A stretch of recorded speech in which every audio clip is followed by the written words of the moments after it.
Let's do it. We'll do it one by one. Here's Sam's list. All right. I'll go quickly on this one. At 10, I got the Buffalo Bills. They had a big win over the Kansas City Chiefs. Josh Allen, despite his turnover problems, is having a very good year, and it wouldn't shock me at all if they make a run and maybe even challenge the Miami Dolphins for the division after what the Dolphins did last night against the Tennessee Titans. Nice choke job, by the way. At number 9, I have the Cleveland Browns, the Joe Flacco-led Cleveland Browns. Flacco! Isn't it crazy that he's played the quarterback position at an exponentially better level than any other player the Browns have had? If he can regain some of that magic and maybe become playoff Flacco, we shall see. We already know what their defense led by Myles Garrett can do. At number 8, the Jacksonville Jaguars. That was a tough loss by them. Trevor Lawrence threw 3 interceptions while 3 touchdown passes. I wonder if he should have even played that game. He didn't quite look right, and now they're 8-5, and they're in danger of losing the division, although thank God for them, the Colts and the Texans lost as well. At number 7, the Kansas City Chiefs. Pains me to say this, but they're just not playing well. They've let too many games get squandered away at this point. Even though they had a perfect game-winning touchdown, that beautiful play called back still. They scored 17 points, and they've been struggling a little bit, so they're at 7. At number 6, I've got the Detroit Lions. Even though I have spent most of the last couple days talking about what they don't do well, they still are a 9-4 team. They still have a top offense when they're clicking on all cylinders, and hopefully that can get back to at some point, especially with their offensive line and their running game, and guys like Amon-Ra St. Brown. I expect those guys to bounce back because you've seen a track record. Number 5, Miami Dolphins.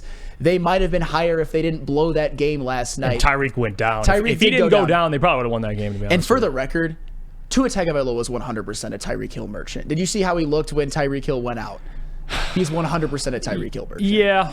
I think Tua's in the same tier as Goff, to be honest with you. I got to put Tua above Goff, and that's right fair. now. I would agree with you. He's above Goff, but they're in the same like Tua's not elite. No, he's okay. He's good. He's certainly not. And they squandered that lead to the Titans, so I got to put the Dolphins. Although when they're home and cooking, they look unstoppable, but when they face adversity, they seem to crumble a little bit. Number 4, Philadelphia Eagles.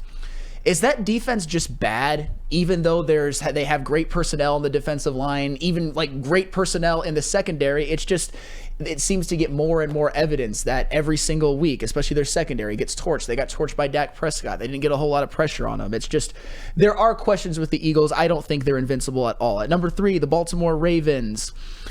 I'll tell you what, I've been lukewarm on Lamar Jackson for pretty much every year of his career since 2019. Yeah. At the beginning of the year, people were saying he should be the MVP, and I'm kind of like, And then the Lions game came, and I'm like, yeah, maybe.